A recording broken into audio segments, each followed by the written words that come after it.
You are listening to Fantha Tracks. Because of the following special program, Wonder Woman and the Incredible Hulk will not be presented this evening.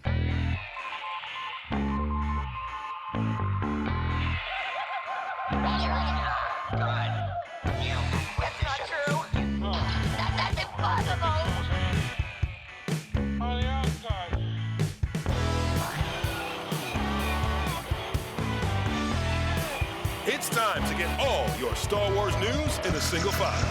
This is Making Tracks. Here are your hosts, Mark Newbold and Mark Mulcaster. That's not true. That's impossible. Hello and welcome to Making Tracks. This is episode 104 with your two co-hosts Mark and Mark. I am one Mark and the other Mark is sat, 150 miles away up in Birmingham. I haven't actually spoken to him in a good couple of weeks. It's been a while. So, Mr. Mark Newbold, how are you doing, son? I'm very well, mate. How are you? I'm very good. 1 year older, had a lovely birthday week, which seemed to kind of go on for, forever, really. Totally spoiled and eager and keen to get back to talking Star Wars. Oh, that sounds good. I've missed this. It's been a couple of weeks since we've recorded. I think the last one we did the live one. We were face to face in the living room. Was that the last one, or have we done one since then? I think we did. Remember. I think we did one after that. This has been a couple of weeks because you've been away, so that's good. Yeah. You've had a nice break. I've been away and had a nice break, and now we're back, so we can get into it. It's our summer break. We deserve it. We didn't have one last year. We did actually kind of do a podcast all the way through summer, so it's nice to have a couple of weeks off and stuff. Recharge your batteries, as they say. Have you had any nice new Star Wars acquisitions come in this week? I've not had a huge amount. It's been a weird one because I've been away. There's not been a massive amount come through. So I have had from Erin over at Boba Fett Fan Club, very kindly picked up for me and sent across the whale pond, the new Disney Store Boba Fett. Sort of looks like the holiday special Boba Fett t-shirt. Oh, nice, yeah. Absolutely gorgeous. So that turned up. Got the latest issue of Star Wars Adventures. But other than that, nothing else has come through. I can live with it. How about you? Quite a bit. Some fairly large stuff, actually, to be fair. So a lot of my friends kind of grouped together and they brought me a Kawaki monkey lizard from Galaxy's Edge. So, the little dude who kind of like sits on your shoulder and you kind of got the control. So I've got one of those now and he's kind of glaring at me because I've kept him in his box. And I suppose the big thing and probably the main thing to talk about is the fact that my lovely girlfriend Karen, she brought me Stormtrooper armour for my birthday. Yes, I saw the photograph. You must be stoked about that. Yes. I mean, I was completely speechless, which is very rare for me, to be fair, and actually also a rarity to have absolutely no idea of what I was getting. So it was a massive surprise. Hopefully, I'll get some time this week, maybe even today, depending on how work goes. I'm going to be able to get it kitted up and put on and just kind of see how the measurements are. Everything obviously needs to fit correctly and what have you, so I can start working with what the guys over at Trooper Master created for me, and I can start to maybe, if I need to kind of adjust certain bits, I can do that and then hopefully get it submitted and cleared with the 501st UK Garrison, which I can't wait to do. Hello, I'm Ahmed Best, and you're listening to Fantha Tracks. Last Wednesday, Disney Plus threw out the second of the Season 2 Mandalorian Disney Gallery episodes. So it was basically making of Season 2 finale. How did they do it? I only watched it last night. After getting back from holiday, I watched the latest Lower Decks. I watched the latest What If, which was fantastic, and then watched Disney Gallery, The Mandalorian, making of a Season 2 finale, and I was proper blown away. What did you make of it? It felt like a belated birthday present to me, actually. That was probably...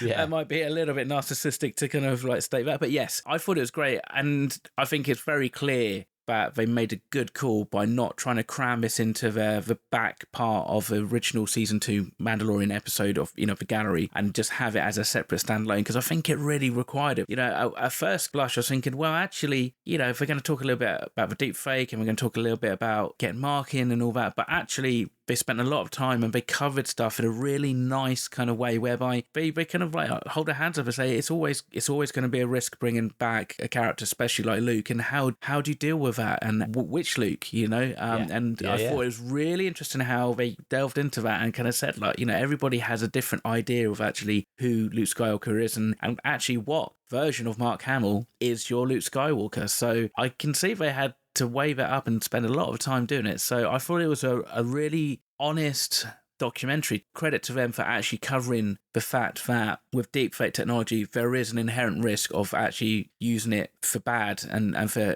ill means rather than for genuinely good reasons and stuff. So I thought the fact that they covered that in the depth they did was equally as important. So yeah, I was really, really happy. And it's definitely an episode I'm going to revisit time and time again. One thing that really surprised me, a number of things surprised me. One thing that really surprised me, I did not expect to hear the word deepfake get mentioned in that documentary, and it was mentioned repeatedly to the point that it's almost like ILM have. I mean, Favreau said it. This is technology that anyone can get their hands on, but ILM have this fantastic archive of images that they can pull from. One thing that really surprised me about that, I don't know quite what to think about it, and clearly they wouldn't have done it if there wasn't value in doing it, but there was a lot of those images were pulled from A New Hope before he had the car accident, and clearly that changed his face and his features to a certain degree. To be honest, that is the one thing that left me kind of scratching my head a little bit, because I was kind of thinking, are they actually going to address the fact that Mark looked different between A New Hope and Empire Strikes Back because of his car accident, because of his facial reconstruction surgery he had to have? It was a little bit odd. I mean, I'm sure that's a conversation even Mark would have kind of said. Maybe it's one of those things whereby, but they were kind of almost in some respects making an idealized version of Luke Skywalker. It was a Luke Skywalker that everybody could recognize, and so maybe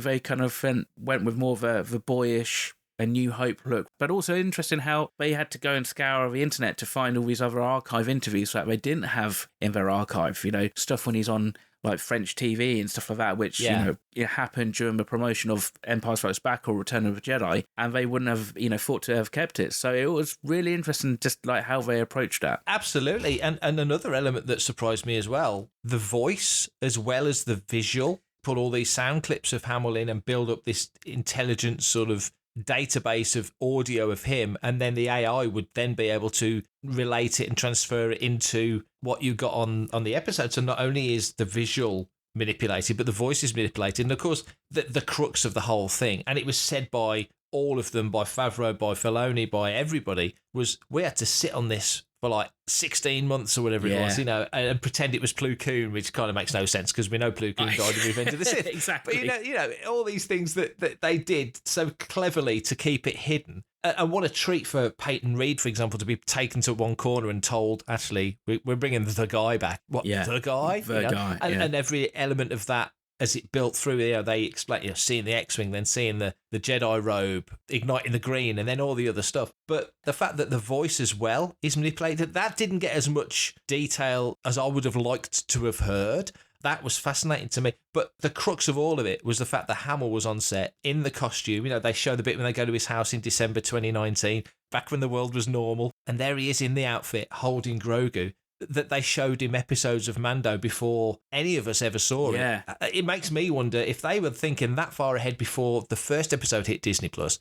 How far ahead are they now? There's been silly rumours online, unsubstantiated rumours that Mando's going to end after season 3. Then somebody says, oh no, it's season 4. Poppycock. We don't know. If they're that far ahead, we haven't shown you episode 1 of season 1. Here's what we're doing in the final episode of season 2. Are you on board, Mark? And Hamill clearly is pigging Poodoo, isn't he? He's loving it.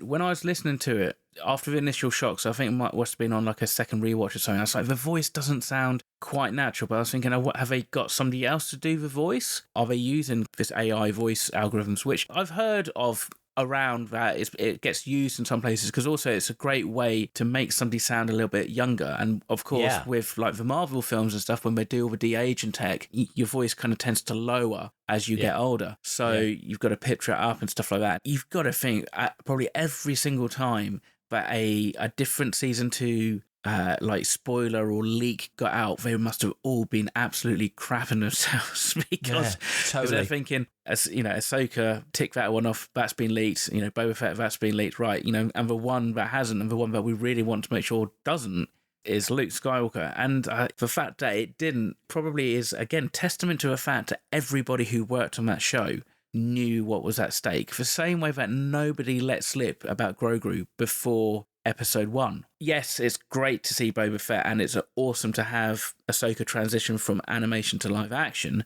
but actually the real big scene stealers, or the ones that really define a season in some respects, those are the reveals that I think everybody's got to be on board with. Even down to a point where they had to kind of lock that guy in who's doing, working on the deep fake stuff and kind of lock him into like Dave's office, or just so that actually nobody could interrupt him and he could just kind of focus on making sure that they delivered the best that they could do. If that leak, either Grogu, certainly, but definitely Luke, if that had have leaked, that would have been kind of heartbreaking. And like all the other things that did come out generated excitement, but that was magical. And the thing I loved about this episode was, Filoni's been around this forever. Favreau's been a fan forever, but in relative terms, he's fairly still new to Star Wars in that sense. He voiced a character in the Clone Wars, and and he's been around it, but not to the depths that Filoni has. It was kind of cool for Dave, who, in a way, takes a bit of a backseat when Favreau, who's such a big personality, is talking Star Wars to the degree that he does. And Dave's like the knowledge box that everybody gets. It was kind of cool for him to be the one that goes, oh, yeah, Favreau had this moment when R2 came on set, and then there's John going, oh, yeah, I kind of teared up and I didn't expect it. I'm getting choked up talking about it now, sort of thing. They're working on a major property. If you're a massive Marvel fan, you're working on a Marvel film, it's a big deal. But there's something else, there's an extra level to Star Wars, because you're in your 40s now, Mark, I can say it. So people who are a little bit older, people who are a little bit older, been around it longer, we still had that tactile connection to Star Wars, playing with your toys in the sandbox, literally. Yeah. All the other stuff, reading the comics, it's more hands-on now. I think Star Wars, a lot of it is the interaction and the way that it's given to us is kind of digital. You don't actually have to touch a comic anymore to read Star Wars comics. You don't really have to touch Star Wars toys to be playing Star Wars, because you just need to touch the buttons on your controller. There's lots of different interactions with Star Wars that aren't tactile or physical. We're of that sort of generation that would rip the bubble off the card and play with the figures, throw your Falcon down the stairs, whatever. It was more tactile. And I think that, to me, came across really strongly in this episode. Hi, this is Guy Henry, and you're listening to Fantha Tracks. Enjoy. So staying on the topic of The Mandalorian, obviously with the episode landing this week, lots of other peripheral information and news came to a variety of sites. One of them landed on Variety, and it was DP Baz Idoine talks about using stagecraft to scout out the virtual sets. One of the things that he talks about is, magic hour. You're on a real life location. You've got 20 minutes, lads, to get this shot. If you don't get it, the sunlight's gone and we'll have to try again tomorrow. Now with stagecraft, that's not a thing. Magic hour can last all day. So he talks about just finding the perfect spots to get the shots that he wants as a director of photography. I thought this was fascinating. What did you make of it? Yeah, exactly. I mean, I heard Baz on another podcast, I think it was on a cinematography podcast like a couple of years ago, and I think he goes into a lot of depth about using stagecraft and that kind of thing, because that is a problem. When you are filming in the real world, you've got time against you, you've got the weather against you, and daylight against you, and this is a problem. And I mean, if you go back and you watch any film which is been shot in a bright summer's day, about you see like shadows dancing around and jumping between the main and then the coverage shots, just because they're doing them at different times and stuff like that. And that's just inherently the problem with how you do it. So to be able to kind of walk into the stagecraft and go, right, this is what we can do. We're still going to have problems like with characters who are wearing like reflective visors or parts of a costume. They still need to be, dealt with afterwards. But it means that we can kind of really get the best angles and almost in some respects, I think, use the actors' time and the rest of the crew's time to the best kind of way possible, because actually you don't need a full crew when you're doing that. You need a DOP and you might need a camera operator, plus you're going to need a couple other guys to deal with the actual changing of the stagecraft and that, but you'll be able to kind of walk in and get a sense of what you're going to be able to achieve very quickly, rather than having to, go to scouting locations and scout it out and then look at the weather report and kind of go, right, okay, so next Tuesday is going to be sunny, so we're going to have to move our schedule because we need to make sure that this one scene is done in sunlight and stuff, and then you get there on Tuesday and then suddenly it's bucking it down with rain and all that. So suddenly there is absolutely massive benefits to be able to shoot on the stagecraft sets and in the volumes, obviously, provided that you're working in a scale that allows you to kind of get in there and create stuff in that environment. I thought it was interesting that Idoine says all this stuff and points out some of the negatives, i.e., Mando's wearing a reflective ball on his head that's going to pick up camera crew potentially, or light that they don't want going into that scene, if you want. And you think of that scene in Revenge of the Sith with 3PO and on the Tantive 4 corridor when somebody had to paint out all the green that was on there from the walls, and reflections of camera crew. Somebody had to painstakingly paint it out. But with this, obviously, you get all the reflection. He mentions the Jedi episode with the water, and that you can have the sunlight and the lightsabers flashing, reflecting into the water, stuff that you just couldn't normally get. And the freedom that it gives him as a DP to pick the most beautiful angles and shots and all that potential. There's also an interview that's on Fantha with Robert Rodriguez where he very briefly talks about Book of Boba Fett and says, yeah, stagecraft is great and I love it, but it's not necessarily always the best route. And he talks about, I like green screen because I can change the backgrounds when I get into the editing suite and shift things around. What do you think of that? That felt to me like, I get what he's saying. Stagecraft won't be for everyone. And until the tech improves to a degree that it's bulletproof, which nothing ever will. Do you think that there's some merit in what he says, that the flexibility of green screen is still a massive option? Yeah, no, absolutely. I can totally see where he's coming from, because some directors like Robert Rodriguez and that, they kind of shoot from the hip a little bit. So yes, they have their set pieces and stuff, but then actually their main priority and their main focus as a director is getting the best out of their actors and stuff. So I suppose maybe having to deal with backgrounds and stuff whilst you're on set with cast and crew distract you. And also some people just kind of go, well, we're going to have some kind of something or other behind you guys, and it's going to be roughly this. It's not necessarily locked down yet. So he can obviously focus on getting the production done and the performance he wants in the can, and then when he's in post, that's when his attention turns. And you sometimes find that some directors and producers are really good at being able to split their attention across multiple departments and be on a shoot and be signing off a grade and signing off like audio mixes for either other productions or, for the same one. And other people literally have to do it piecemeal, have to do the filming, then they have to focus on the picture edit, then they have to focus on the VFX and the grade and the audio mix separately. They can't switch off those parts. So I suppose it kind of comes down to how you're used to and what you're used to as a director. If you're kind of more of a guerrilla film director and you kind of rock up to a location and you just kind of shoot in a very indie kind of way, and you've got the flexibility of what the environment is in front of you, that's going to feel very constrained. And obviously the size of the volume, although they're getting bigger, obviously still aren't going to be as big as if you need a 100-foot green screen or with other elements in front of it. So like everything, the best use of using the volume and stagecraft will be as a tool. It will be an option for some productions, and for other productions and other directors, it may not be the right option, and they have to balance what they need to use to get the best out of the production budget and things like that. Hey man, it's me, Kevin Smith, Star Wars fan, Fantha Tracks fan. So it's been a while, but we've got some external audio to play on Making Tracks. Matt Booker went down to Milton Keynes to the press launch of the National Film and Sci-Fi Museum in Milton Keynes.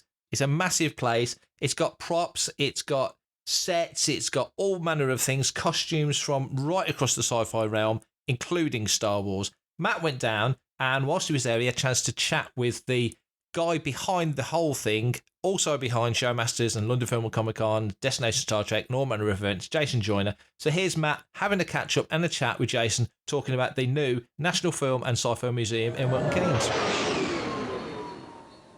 So I'm here at the National Sci-Fi Museum with Jason Joyner, the curator and the man behind the myth, I suppose. How you doing? Not too bad, mate. It's been a very long time this coming, hasn't it? 9 months I've been working here. Yeah, but in your head, I've known you 25 years, and it's been a long time you thinking about doing this. Yeah, I've been gathering up bits and pieces for something like this for probably about 25, 30 years now. Yeah. So it's... and it's finally spewed out of your head into a building. Yeah, it's nice to see it. And standing quietly behind people, looking at it, listening to their comments, I get a sneaky joy out of their excitement when they see things for the first time. It actually makes the last 25 years make sense for keeping the stuff. Yeah. So what's the plan around the building now? It's a big place. It is. You filled it up. Yeah, we're 22,000 square foot. We couldn't get everything out that we wanted to. We've probably got enough to rotate it every 6 months for the next 20 years. So you stopped collecting now then? No, I don't know how to do that. No.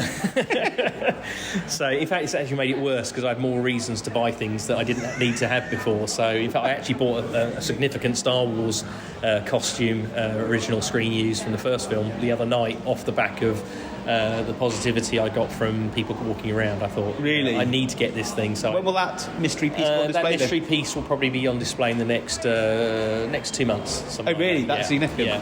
Nice. So it's just it's got a purpose now, and I'm 51. I don't have any kids. This has been my life now, and I've got something that we can set up and leave for everyone to see. Yeah. So this is your legacy. It is my legacy. Definitely. Of you and Gary. Yeah, so tell us about the whole Gary stuff. I joined up with Gary in '93, and we hit it off really well. He's a Buddhist and wasn't into material wealth. I was quite a commercial person. You are a material girl. I am a material girl, yes. And a bit of him rubbed off on me, and a bit of, well, no, not much rubbed off on him. He was already set in his ways at his age. He was very much a wonderful human being and a better person I'll ever be. But he understood my collecting, and he understood that I cared about things. And when he passed away, I inherited everything that we had together. And this is now a place where we can see some of those items. And over time, we can see more and more of the history that's never really seen on Star Wars. No, for his side of producing all the Star Wars films and stuff. Yeah. Even the contracts that Carrie Fisher and Debbie Reynolds signed. Debbie Reynolds. You just showed me those, and they are astounding pieces of history. They are a moment in time. Carrie was underage, and Debbie had to sign for her daughter. Craziness. So, it's quite incredible, really. But so there's a place now where you can see things that you can never see anywhere else. No. And if you're into Star Wars history, if you're into Star Trek history, other films and stuff like that, we've got a bit of here. Amazing pieces. Bit of something for everyone. The Doctor Who stuff, the Red Dwarf stuff blew me away. I'm a massive Red Dwarf fan. Yeah. Always have and always will be. We couldn't open a National Museum of Science Fiction without having a bazookoid. No. So, And a Scudder. A baby Scudder was just like, absolutely. Oh, look at that. Yeah. So, we've got some lovely things. If you're into sci-fi, there's something for everybody here. And what's your favourite piece here? That's a good question. It changes, I suppose? No, there's certain things I like. I'm very lucky to have... it's a curse as well. I'm lucky to have taken on the Freeborn collection, and keeping the Greedo and the Walrus Man, Snaggletooth, and the Bosk, keeping them alive for the last 20 years. Beautiful pieces. The Bosk is phenomenal. They are incredible pieces, very, very fragile. Stuart looked after them for 20 years. I've looked after them for 20 years, and I can say that they haven't deteriorated over that 40 years since we've looked after them.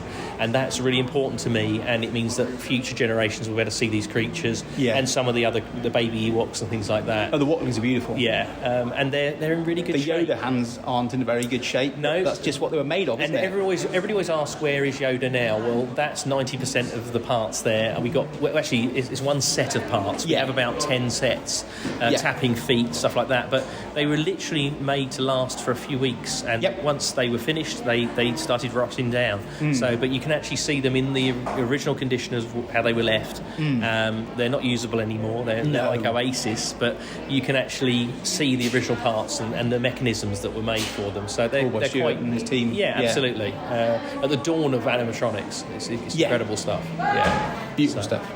So when can people come and visit? We are open in the summer holidays 6 days a week, and we're open 3 days a week, Friday, Saturday, Sunday, throughout the year. So just go to the website and you can book tickets there. So, but it's a permanent exhibition. It'll be here and it'll grow. We've got more space to take on. So in the coming months, you'll actually see more items being displayed as well. And you're on all the social medias and people can see stuff there. Yeah, absolutely. You're going to tease bits and bobs on there, and when you rotate, you're going to put... we rotate this exhibit and stuff. Yeah, absolutely. So come and see everything now before it rotates, and you may never see it again. It will change every 6 months, so people have got 6 month window to see what we have on display at this moment in time, and then it will change again. And then you do a grand reopening of the reopening. Yeah, I think what we're going to do... along those lines. Yeah, we're going to do a proper formal opening with celebrities, probably at the end of the year or the beginning of next. We're just going to wait for the COVID situation to pass, and then we'll move on from there.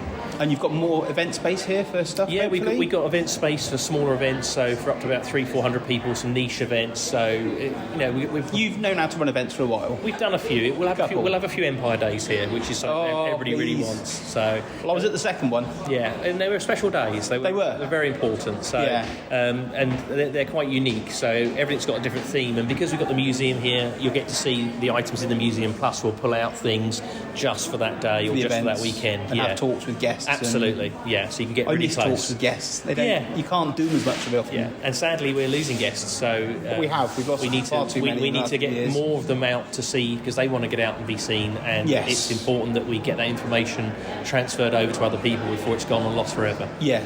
So, I mean, we all saw Kenny for years, we saw Jeremy for years, we saw Dave for years. Some people even got blasé and went, oh, it's just Dave or Kenny again. Yeah. I think any one of us would give their right arm for another 5 minutes with one of them. Yeah, completely. Yeah, so you know what? It's only until they've gone do you realise what you've lost. Yeah. But also what we had. Yes, absolutely. We were very lucky, but there are people now going forward that won't have that Never chance. met them. Never sat down and didn't. Never met them for 5 minutes of convention and had that. Because they were truly wonderful people. Yes. Yeah. So, but there's still people out there. Your Paul Blakes, your Mike Edmondses. They're still interesting people. They've still got great stories. Oh, fantastic! Yeah. And we'll be bringing some of those people to the public so they can get to see them as well. Awesome. All right. Thanks a lot for your time. Thank you, Matt. Cheers. Take care. For everything in one location, daily news, reviews, interviews, podcasts, video, and social media feeds, bookmark FanthaTracks.com for Star Wars news 24/7, 365. She made her triumphant return in War of the Bounty Hunters as head of Crimson Dawn, much to the surprise and delight of fans of Solo, a Star Wars story. But it seems Han's ex-girlfriend Kira is getting her own comic book series. Titled Star Wars Crimson Dawn, this is a limited series which will debut in November 2021 and will consist of 5 issues, all of which will be written by the now veteran Star Wars author Charles Soule. So were you expecting to get something like this, and do you think that Kira really warrants her own comic book series, buddy? Oh, definitely. Crimson Dawn as an organisation does, because coming back into War of the Bounty Hunters, they've cropped up out of nowhere and everyone's taken notice. That whole sequence when they go to Crimson Dawn and the Hutts are there and the Pikes are there, the Empire's there, Vader walks in, everybody's there. So they've commanded attention, and they've commanded our attention as readers as well. But also beyond that, Kira, Solo as a film and as a scenario, if you like, it was such a fertile storyline. And so many great things fed into it. When Kira returned in War of the Bounty Hunters, that was an absolute treat. Now he's kind of said, well, this is part 1 of a trilogy. Crimson Reign is the second part. Goodness knows what we'll get in the third part. Yeah. I would imagine we'll be filling the power vacuum after Jabba's gone in Return of the Jedi, is what my head tells me, because obviously the galaxy's going to change big time. We saw that in Mandalorian. I mean, there's loads of characters in Solo that you can go back and tell stories in the same way that Andor has gone back 5 years before Rogue One, where most of those characters didn't make it out the end of the film. But we've got Disney Plus now. Going back to what you were talking about a minute ago when we were talking about the VR scouting for Mando, you mentioned about having less crew on sets. So having less crew on sets means that naturally production costs are going to come down, but that also gives us a content-hungry platform like Disney Plus more scope to go, well, we don't need these 50 people on the set anymore, and it's going to cost us this many million less to make, because it's the old Lucas logic of make it as cheap as you can, but make it look the best. All of a sudden, that frees up resources to go, we can go and do that Kira TV series now, because we've got less of a budget to spend on this, and less crew sort of taken to one side to make this. We can go make other stuff. So I think it should give us the potential to get more content.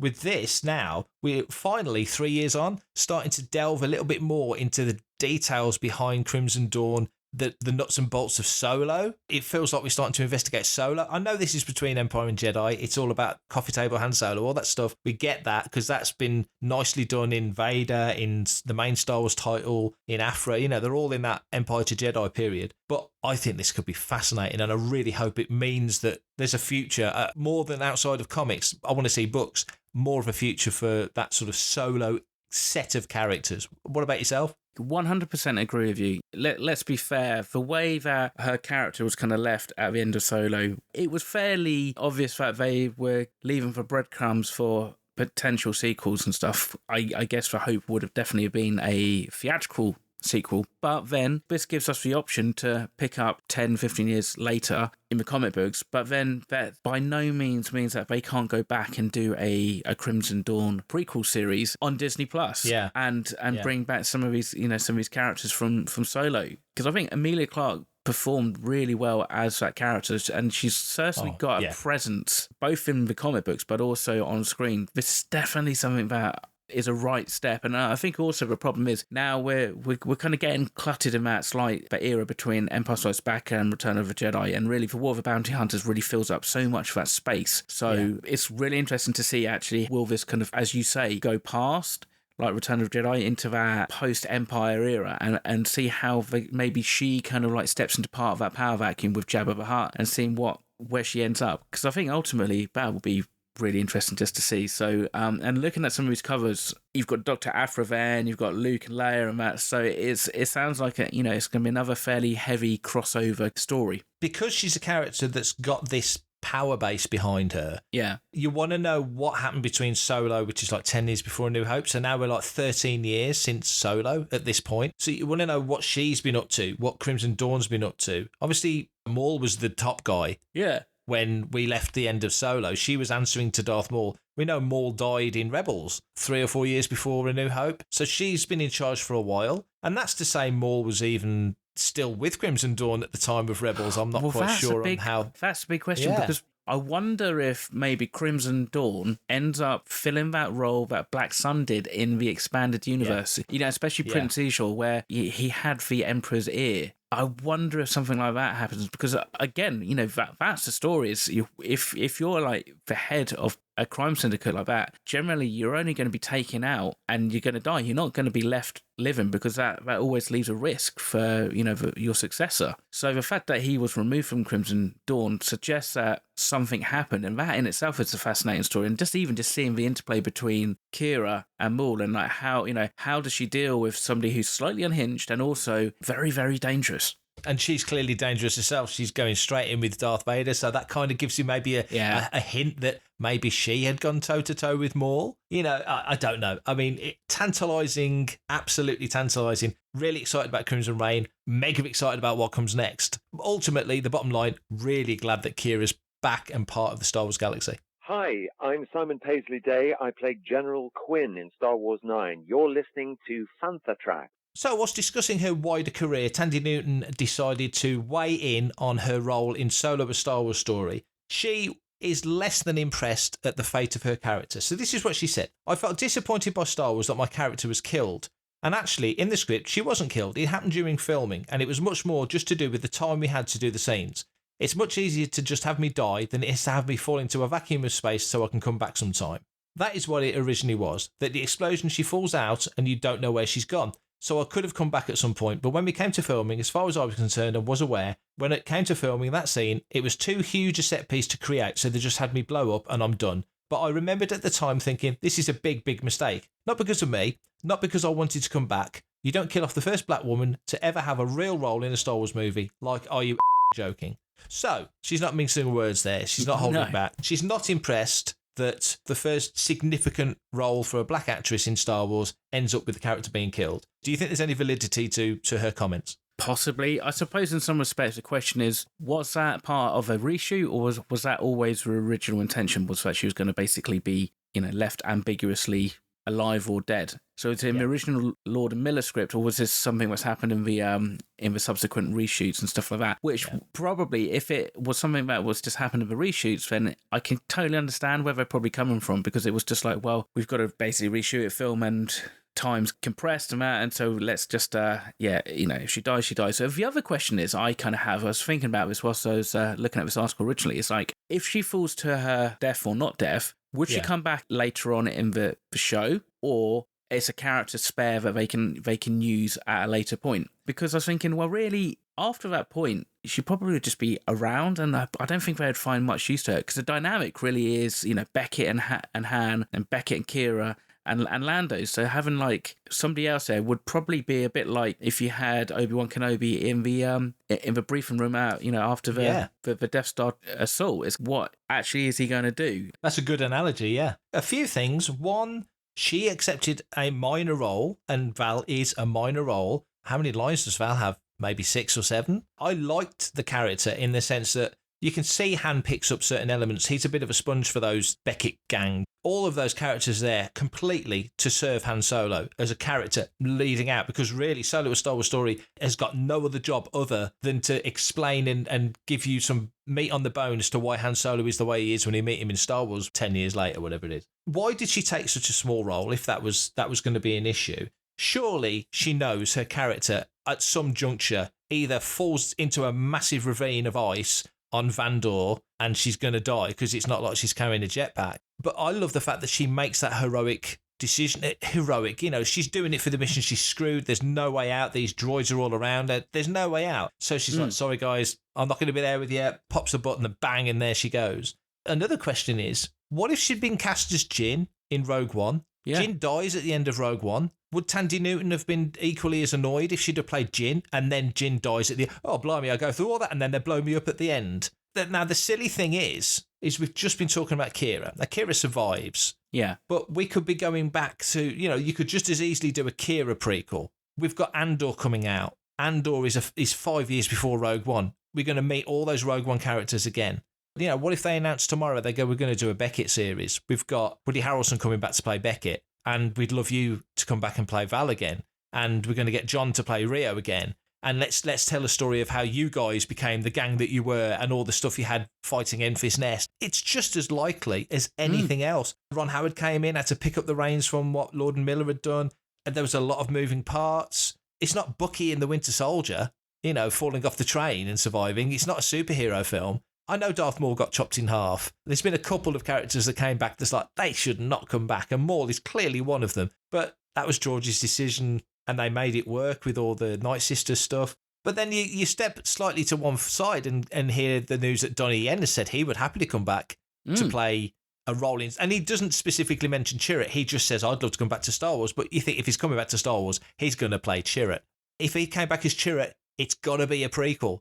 So we're in that Star Wars area now when you can step back. You've got the technology. We've just seen it on Disney Gallery. You could knock 10 years off a character. You could knock 30 years off a character if you're Hamill. Thandiwe Newton don't look any different, so she wouldn't even need to do anything like Diego Luna doesn't need to do anything. Hayden Christensen don't look any different than he did 20 years ago. I think she's missed an opportunity here. I've talked a lot. What do you think? Yeah, I think it's slightly sour grapes. And it might just be bad. You know, maybe she just feels like the character could have had more potential in that film, and she was kind of slightly robbed of that because they took a more convenient path. But then, unless Val comes back and she's the one who take the shot and kill Beckett, I don't quite know where she would fit in, really. And it has to be Han to have that character moment and actually take down Beckett. So it is probably the cleanest way, and it leaves it without any ambiguity. If she had fallen into a ravine, she could have come back in Solo too. You know, if we're looking at it from a bigger potential that there might be a Solo trilogy in the works, for instance, if she's not confirmed dead, she can come back in Solo too, either as a goodie or potentially as a baddie because they left her to die. That sort of thing. I said that. I said if she falls down the cliff and she ends up coming back as a cyborg, they should call her Valance. Yes, that's exactly true. So... there you go. I can't beat that. That's my gift to Thandiwe Newton. Disney knows that there's a huge love for Solo. They know they didn't stick the landing with the release. It was just too much and people just didn't connect or cotton on or whatever. And you had a cracking film that, as Crimson Dawn we just talked about, you know, you could spin off on all these things. And I mean, she might have talked for an hour and they might have taken one paragraph from the conversation, but there's nothing in what she says there that says, I had a great time on Solo. I was with Woody Harrelson. That was great fun. Oh, it was great acting with Alden. None of that. It's all negative. She's not saying anything particularly good about Solo. I take it you're on board if Donnie Yen came back. They did a Guardians of the World series. You'll be up for that? Totally. Yeah, totally. I think the difference with Chirrut in Rogue One and Val in Solo is Val really was any actor could have played Val. Yeah, pretty much. There was no requirement to bring in a name actor for Val. It was such a small role, but it served, as you say, served the purpose. It's that Beckett gang was all about building Han Solo up. And don't forget, all of them died.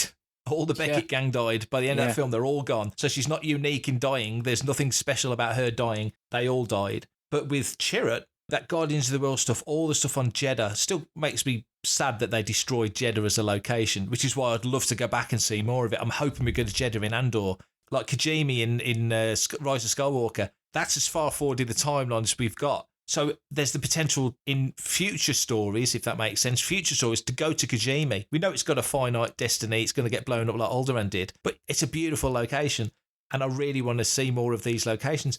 But yeah, Chirrut and Baze, to do something with them, to explain a bit more about what they were about, be amazing. And stepping back to Val briefly, if there was more from Val as a character. I think she's a character that would live in novels and would live in comics if they want to go there. But it feels like with the comics now we're pushing through Empire. Not that long. I think they'll probably do what they did before. They'll reset to issue 1 once we get past Jedi and push on from there towards the Mandalorian era. But I think we're still quite a few years away from that. Definitely would like to see more of Chirrut. I think for this week anyway, that's all we have time for. No listeners' question. We're saving those, I believe, for next week. Is that right, Mark? Listeners' question next week, definitely. We're back into our regular weekly routine every Tuesday. Conventions now are starting to hot up.